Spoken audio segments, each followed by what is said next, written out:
Hey everybody, it's Bust with Battles with Bust number 624. You know what we're doing today. We're playing the Ranger here in Backpack Battles. And so, a new day, a new game, a new haircut. I'm excited. I hope you are too. Let's hit that ranked game button, jump on in, see if we can't get ourselves a little bit closer up to Masters. And so, you know what we always say here at the beginning: interesting start. This is one of these. This is one of these places to where this opener here could point itself toward making some kind of hammer build, right? If you're looking to build up hero longswords and empowered and getting a bunch of weapons with the dagger and stuff. That's what this build, pushes towards. But it's certainly where I don't really suspect this is going to end. I hate going for.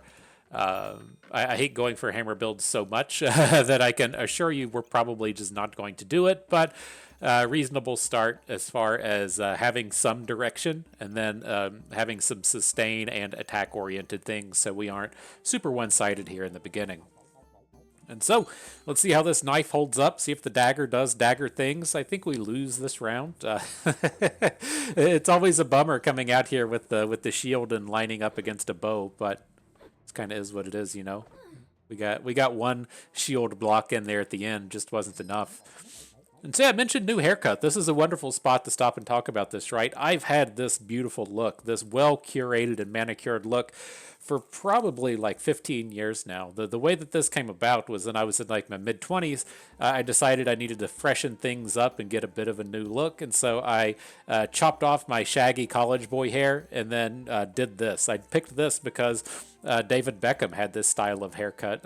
And so who is the coolest person in the world? You're right, it's David Beckham. And so that's what we went with and what I've had for almost 20 years now. But my thing with this haircut, whenever I go get a haircut, I have two things that I'm looking for, right? For the most part now, like my wife just does it. She does this fantastically. She's an amazing person and amazing at performing this haircut. But when I have to go to the beautician, there's two things, right? Number one, don't talk to me. And so I tend to go to Sport Clips because they have TVs on the wall. You just stare at sports and don't communicate with the person.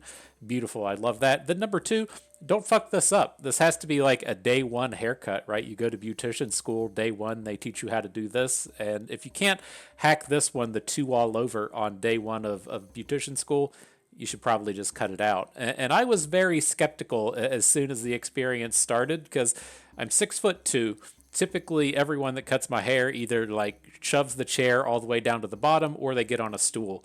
And this woman did neither. And she was like very questionable in terms of height and being able to reach the top of my nugget. And very shortly into the experience, she kept telling me to like put my head down like this so that she could reach the top.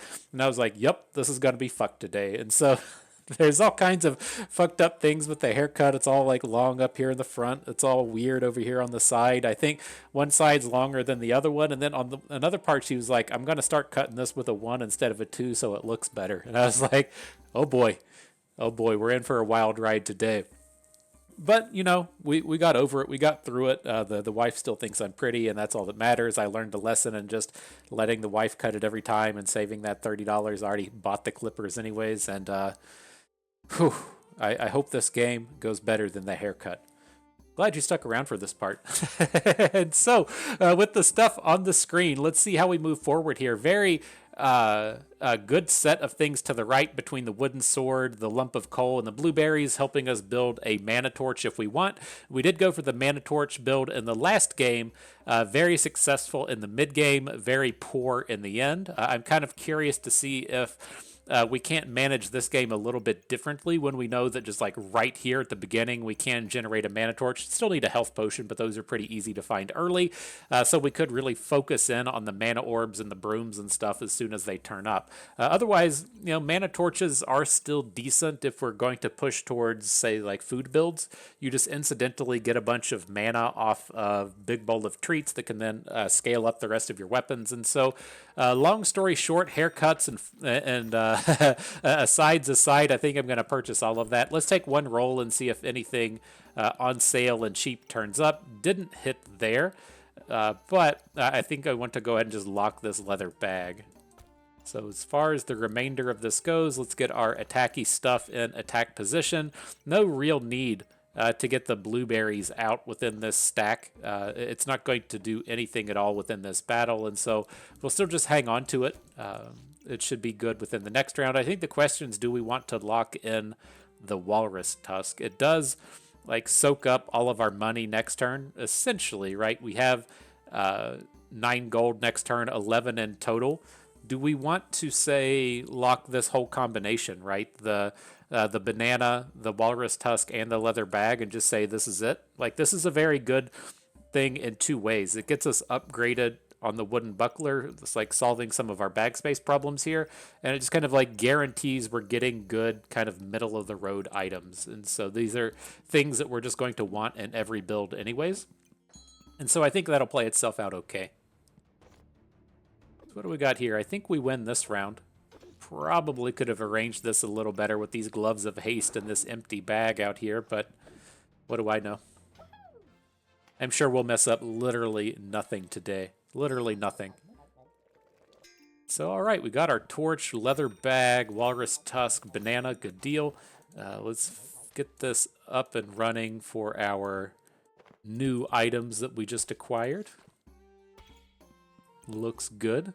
Still hang on to this piggy bank. We'll probably look to sell it within the next couple of rounds, but I think I'd rather have the piggy bank than both the clover and the blueberries. All right, good stuff. Well, we're going to get boomed for 11 right at the start and see how it goes after that. It is a fairly crappy set of stuff. Holy shit, he doubled up on the lovers. That's a big blast of damage coming through. It's so good in the early game, but then so bad once you get past these early rounds here. Okay, so a good set of choices this time. It's not as shitty as it was last game to where all of the options just sucked the entirety of the game. And so reasonable quality things. We can take smithing for dummies. The smithing for dummies gives us the whetstone. The whetstone we already have would make a hero sword. That opens up a lot of options in terms of our build. Smelly wall is probably just the best common, the best common skill in the game. May just be the best skill in the game overall, though I'm not familiar with some of the class ones outside of the Ranger. And having it on sale is just icing on the cake. And so it comes down to one of these two. I'm not like locked and loaded and really trying to force this mana torch kind of thing. So the smithing for dummies could potentially work there, but we don't have any short swords at this point. So we do need to actually pick one up if that's going to be the case. I think it's just too easy to go for the smelly wall. It's just so strong. And then we also get a garlic turning up immediately. Absolutely perfect. So we do have a good decision here in the Ripsaw Blade. Very strong mid-game weapon. For a build to where our weapons are kind of crappy right now. The dagger isn't a real weapon. The torch is fine, but it's starting to fall off at this point, and I don't really want the shell totem anymore. And so I think we want to just pick up the Ripsaw Blade. I'm going to sell the shell totem. I'm going to maybe sell the dagger. It's kind of free in the sense that it doesn't take any stamina to use, so we might still find ourselves able to use the dagger as the round goes on here, but I think it's probably gonna go. And then we just need to get some more bag space. We can roll on this. We got the money to do so. So broom turns up. I'm interested in the broom, but I don't want it this turn. We're not gonna have the stamina to really use it, but like we were talking about with the short sword, with the whetstone stuff, these brooms are going to be harder and harder and harder to find as the game progresses, since it's a common weapon, right? Commons only show up 64% of the time now, so 2 out of 3 items, but that shrinks very, very quickly, and so it's not gonna be good forever. So let's see here. How do we want to do this? I'm leaning towards moving our weapons down to the end so we can start to get a little bit better usage out of this piggy bank if we're going to line it up on the whetstone. I guess it's really only hitting one item at this point. We don't have to go crazy with it, but, you know, value's here to get got. Got to get it. Yeah, it's just not gonna work. yeah, it's not gonna be a thing. So let's see. Let's actually do this then. At least get our nice little triangle of weapons here. The garlic is in the smelly wall. That looks good. Not certain if we want to pick up a carrot here. I don't think we're going to have a build that really cares about it. Like, we might still end up going food, but if we go food, it's not that big of a deal to have. I think we're going to have our scaling out of this torch if a health potion ever shows up. So let's go ahead and shit. Oh, got it right at the end. Got to lock that broom. Okay, now let's go into the next round. It's getting chatty and forgot to do stuff, you know. All right, glad we got our weapons upgraded here as we're running into better weapons from the opponent. Might be able to take it as like, this is going to come down to the end. That extra health from the smelly wall really doing the work. Okay, broom coming in. I think at this point I'm ready to just get rid of the piggy bank.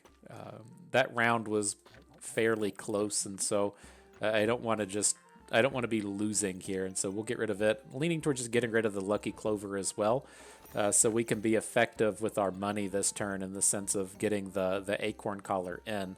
But the acorn collar is not that great right now, but it is what upgrades the broom, the broom wand if we ever have it turn up, and so I think we'll just reserve it. Maybe the potion belt purchase was a little preemptive with some of these purchases. I thought we were going to be able to sell the clover and then pick up the acorn collar, but then the collar wasn't going to do anything anyways. So a bit of a speed run on the turn, getting a little bit sloppy, but hopefully we're still able to have some success here. Got the Thorn Ripper against the Thorn round. It certainly helps. Just boomed him. Feels good. So, okay. Got our acorn collar. Here's the health potion to get the upgrade on the blueberries. That sounds great. Let's take one more roll for the turn, see if anything interesting happens. And so definitely want to pick up this second blueberries. It does suck if you do finally get one of your mana items on board and don't have any way to generate mana. And so that will be a great addition. I'm kind of interested in the banana and the stamina sack. It's not great stamina usage with the banana, but it's going to fall off here pretty quick, but I think it might be a worthwhile time to still pick it up. So let's see, we got the acorn collar in. Something like this with the blueberries is probably fine. Smelly wall is still in the good spot. Okay. Ooh, I wonder if actually we would prefer to just put the blueberries on the garlic, right? This is actually our premier food at this point, not the banana. I don't think we'll run out of stamina, but getting that faster activating garlic could be pretty useful here.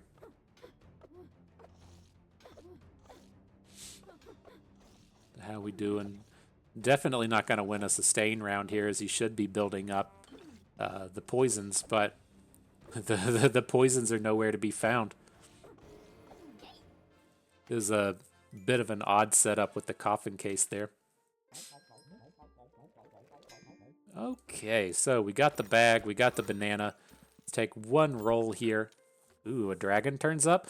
I'm definitely interested in the dragon in the sense that I was kind of just planning on going for the big bowl of treats. As far as the skills go,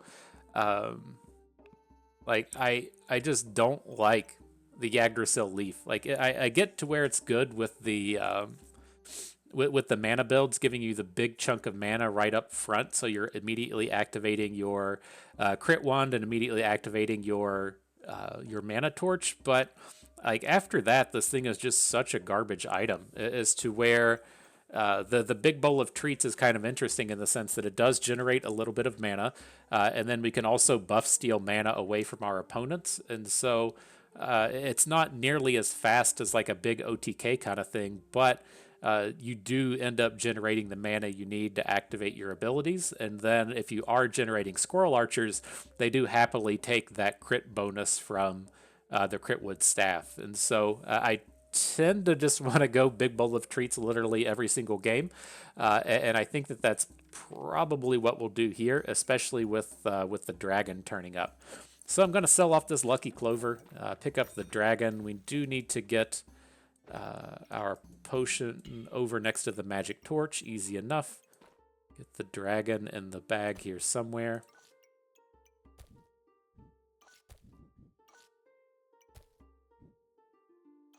He's gonna be a little bit awkward, isn't he? I guess there's gonna be a better way to do this. Something.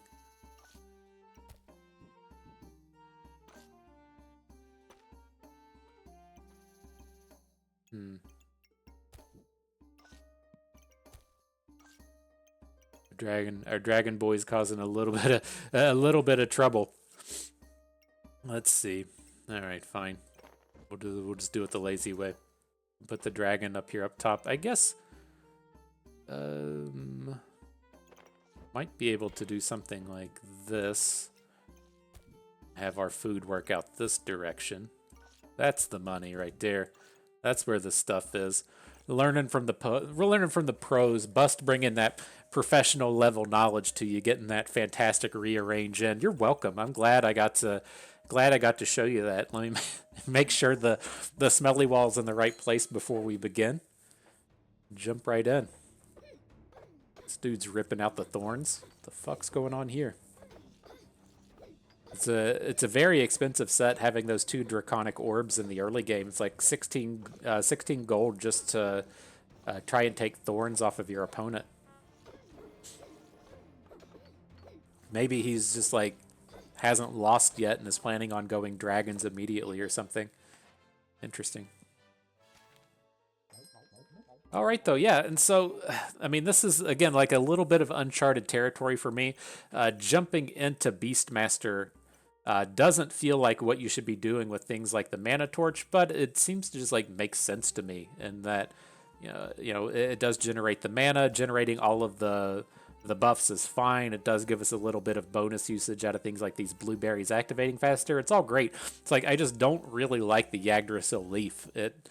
Again, like gives you that big mana boost early, but healing sucks and debuff removal sucks, and so I'm just never like really excited about this thing. It's like the builds that are debuffing you fast enough to actually matter, you can't clear fast enough, and then the rest of the builds just don't care about it. And if you want to like incidentally remove debuffs, you can get a carrot, right? If it was like, oh boy, like blind builds are really popular these days, but you get like, minus 25% right at the start, and you get ticked up to minus 50 by the end, like 1 carrot can clear all of that out, and you don't have to waste the entirety of your subclass item on it. And so I just don't like the leaf. So that leaves you, do you want to either go Beastmaster or do you want to go big OTKs? And I have the problems with the OTK as well. Like the OTK build has been nerfed to where you're getting multiple mana thirsts and generating that big bunch of mana and then killing your opponent off with prismatic orbs. Like that build is still acceptable, but it's been nerfed like 4 patches in a row. Like they finally didn't nerf it in this most recent patch, and I'm just not the hugest fan of it either in the current state. It's not bad, but it's never like a really high win rate build, I don't think. And so the Beastmaster just kind of does it all for me. And I get that it sounds weird in this mana build here, but I think that's where we want to be. So the big bowl is added in, definitely adding in the protective purse. I'm fine with kind of skipping past these foods. We probably do want 1 pineapple.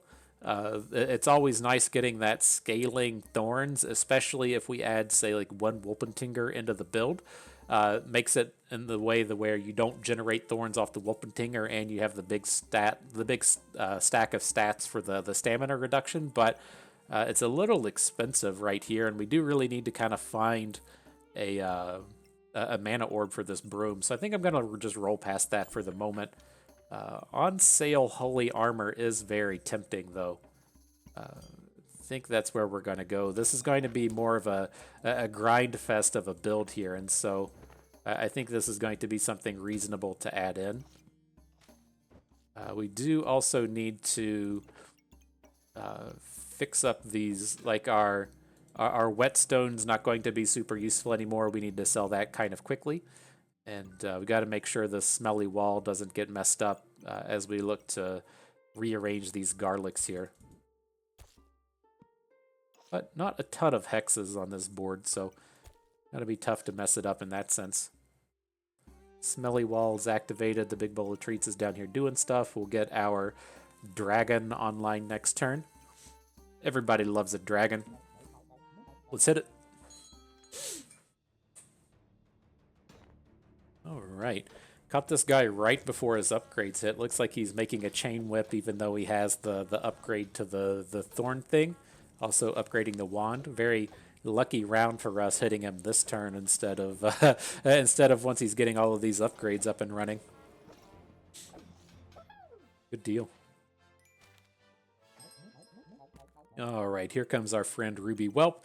I'm kind of interested in this heroic potion. Again, this isn't a build to where we care a ton about having all of these foods on the board. Like I do find with a lot of these builds, especially if we shift to pets, it'll be like the bowl of treats. I've finished a lot of games with just the bowl of treats, and then some games with just like 1 or 2 food. And so I'm not entirely opposed to upgrading this heroic potion out. And then just having, you know, the 2 or 3, whatever garlics we have, and 1 pineapple or something on this bowl of treats. Otherwise, let's see. We want this leather bag. I feel defensively fine for the moment to where I don't want the cap of resilience. Still would like to roll a little bit and see if we can't turn up an orb. But with our mana as it is right now, I don't think that's going to be too prudent.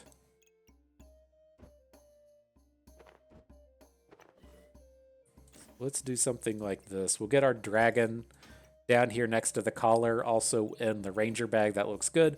I immediately remembered to flip the magic torch around so that it was hitting both of our units. I'm proud of myself for remembering to do that kind of thing. We can get our holy armor in. Don't have any upgrades for it currently at the moment, so nothing to really try and poke in its way. Let's see here.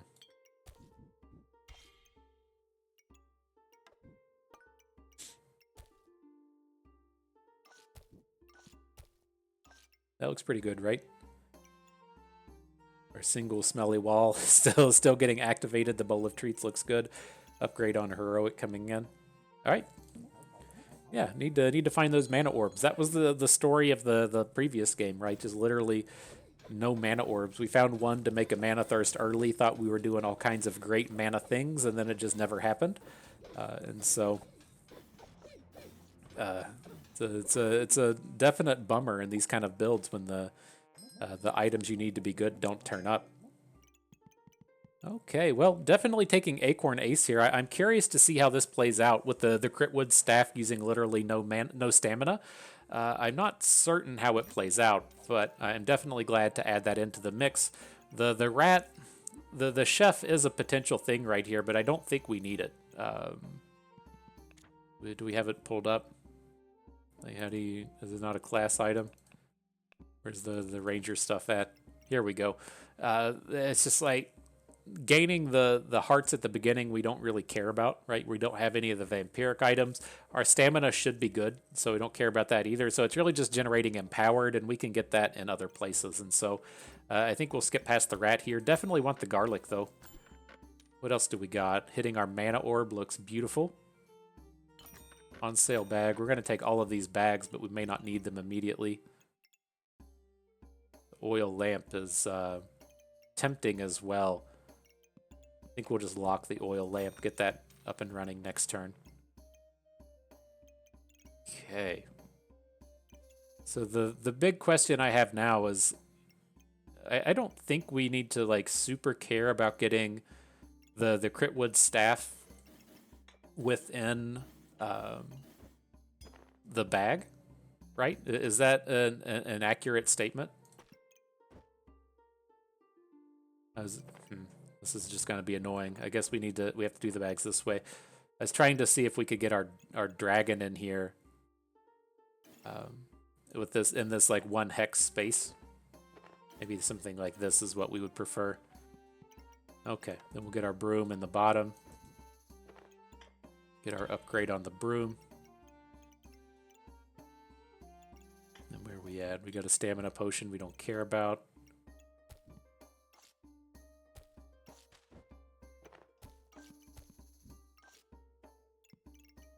Bowl of treats doing its thing. All of our garlics are hitting the big bonuses. Okay, that looks good. And then, yeah, I usually like having one of these scaling type of weapons. I don't like just counting on empowered to be what gets our our stats up. Like I get that we have the mana torch, but we're not a super highly devoted mana generation build at this point, and we're also going to be soaking out a lot of our mana to our broom, and so I think I do want to pick up an oil lamp given the chance here in the future. This is kind of the bummer to this build, though, is going to be we want to use the acorn collar to convert the broom, but then once we make that conversion, we don't have an acorn collar for our acorn ace. But like a pro, just the way the professionals do it, we immediately get an acorn collar to turn up, and so easy peasy, easy peasy. So let's take that. Let's take this oil lamp. I'm good with one roll here to see what turns up. This whetstone that we have in the bank can go. I was hoping to hit some kind of food at this, or not some kind of food, hit some kind of bag. That didn't turn up, but we can just give up on all of the bananas. Okay. It sucks keeping this. We have, I don't know, 6, 3, and so that's 9 from the potion, like 16 gold in the bank. So hopefully we'll find some bags in this next round. We look just stronger than this guy, right?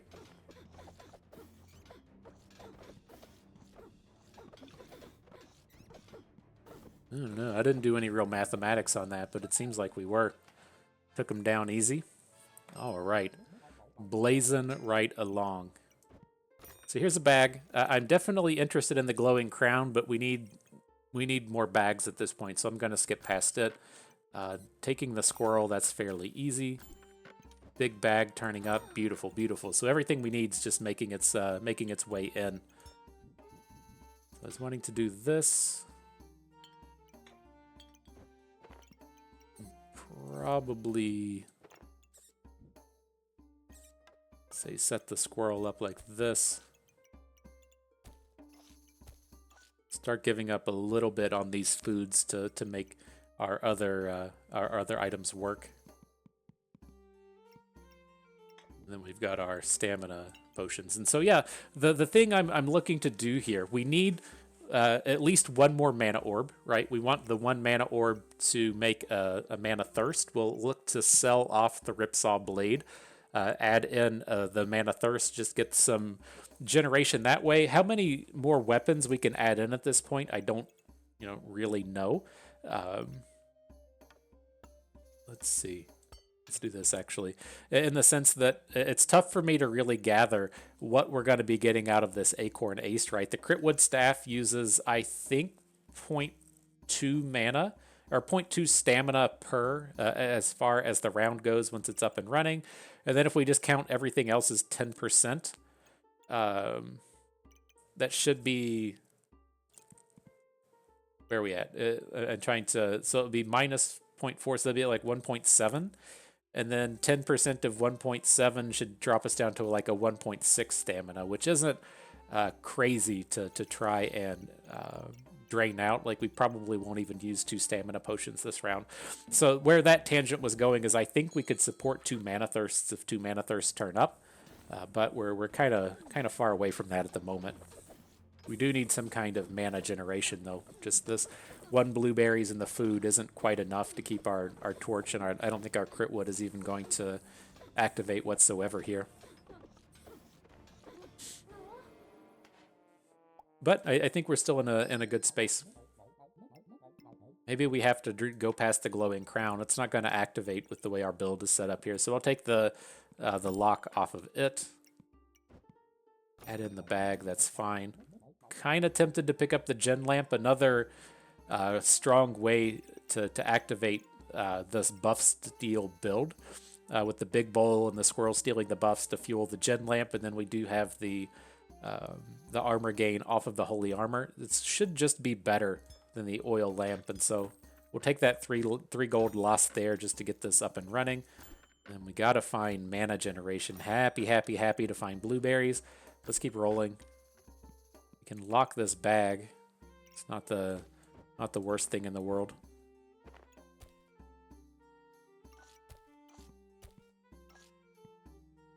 All right. Let's hope it turns around just a little bit, Just a little bit. Picking up 2 mana generators was kind of nice there. Against this, interesting. It's like he's got the frostbite, but then just all kinds of uh, chili cheesing out there. Seems like we're strong. Oh shit! How did he just gain back all that health this round? What the fuck? He gained like. Oh, it's the power of the moon. We didn't kill him fast enough. We got him to like 20% health, and then the power of the moon hit. Fine. All right, we're down to 1 try left. Same deal. We gotta find the mana generators, and we'll be okay. Still fine with the squirrel kind of counting. Got a garlic. Nothing here is interesting. $2 rat's not gonna do it. We'll spend that last reroll before the price goes up. Not finding anything in there. All right, well, we've at least got a good setup with these garlics. Another squirrel online. We can definitely win. It's a tough story having having these mana things just not work out.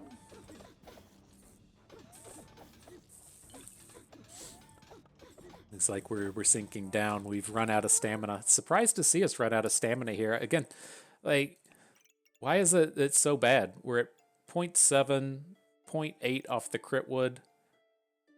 And then this is 1.8 in total. I guess that's higher than I thought. Huh.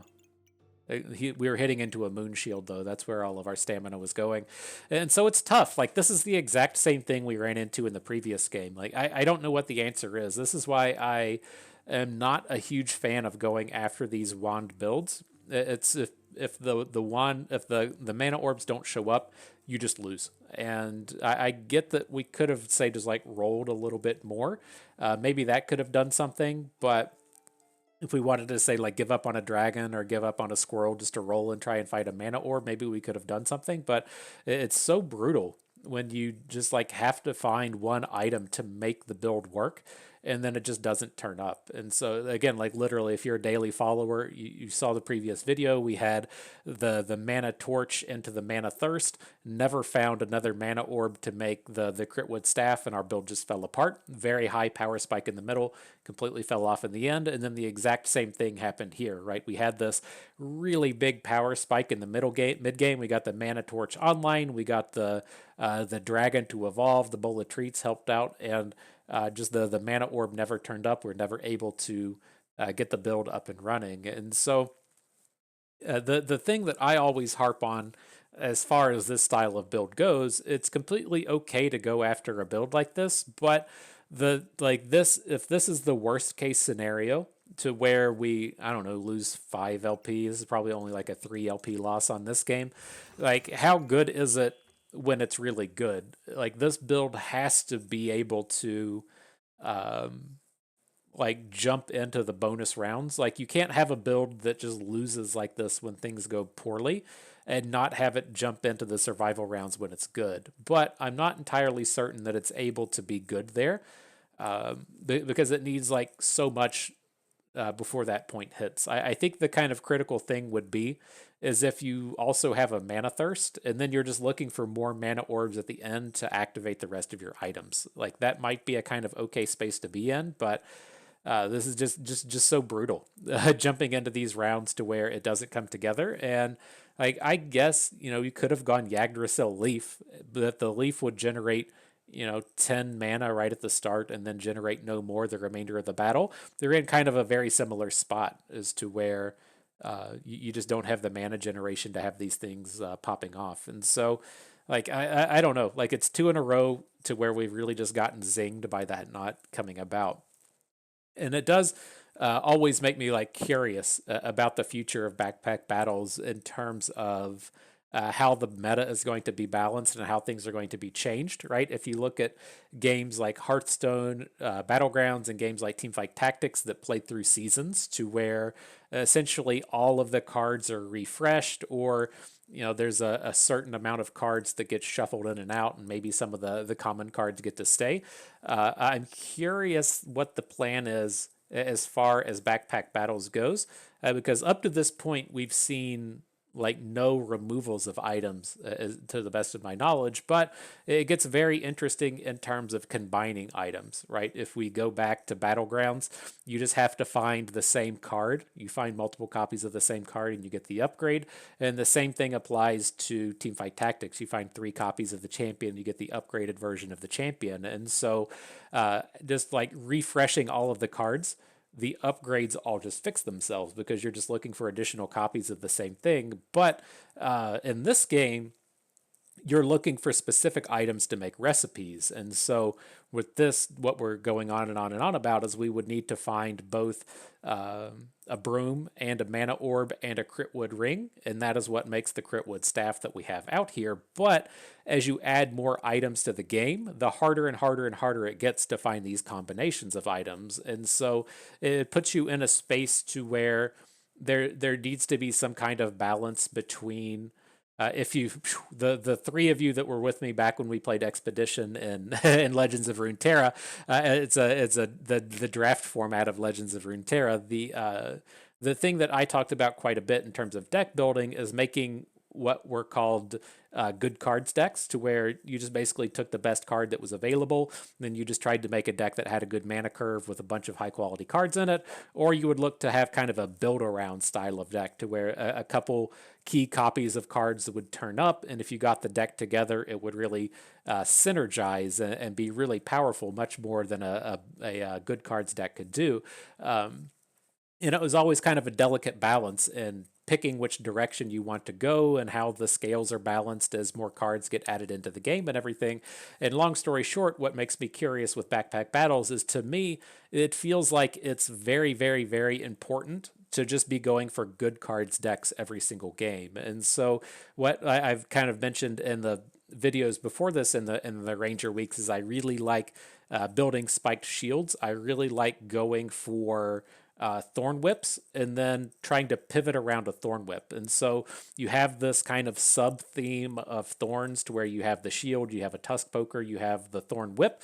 If it comes together to where you never find, the thorn bloom or the whatever thorn based upgrades there are, then it's kind of fine in the sense that you're still synergizing and you might just not get completely annihilated. And then you have the chance to, say, just pivot away to another just really good item like a fancy fencing rapier. And so these are all just kind of like good card styles of builds that you can kind of move around the pieces when like a certain part of it comes together. You're not able to do that with a build like this. Like, what do you pivot to when you're building towards mana but the mana item doesn't show up? Like, there's no other mana items to go after, right? You can't find other mana items because all that exists is the wand and the torch. And so like I don't know. Like, to me, whenever this build comes together, it just needs to be like a superstar, all-star, crushes everything. And I don't think this is it. I know I've gotten a little bit long-winded in that explanation there, but being in kind of like back-to-back videos here, to where we're really chasing after these mana builds and then just running into the exact same thing, it's just so brutal as far as this goes. And so I don't know. Like, I'm curious to see what the future holds in terms of the item balancing and keeping the items in the game. And if we're going to keep adding more stuff in, how does that affect the recipes that exist? Or are we going to cut a bunch of recipes out, or the angles that they're going to take with it? Because it's critical to the design of the game. Like, to me, the last interesting thing before we go is something like the Critwood Staff strikes me as something that should just be like the most powerful item in the game, as you do have to get the broom and the mana orb and the acorn thing. It takes a 3-item combo to get it online. That kind of combination should be super high, right? It's like making a King Goobert, to where you have to get the Goobert and the crown and the jewelry box, and then combine all of that together over the course of a few turns. Should be really, really powerful when it actually comes together. And it doesn't feel like the Critwood Staff is there. The Critwood Staff feels kind of shitty, even as we have the full acorn, the full Critwood Staff build with the acorn ace and the acorn collar pumping it up. But nonetheless, good stuff. I had fun with that. I hope you did too, because that is going to do it for us today. So if everyone enjoyed the video, hope maybe learned a thing or two along the way, and you had a good time watching. This is Bustin' Me. Thank you for being here.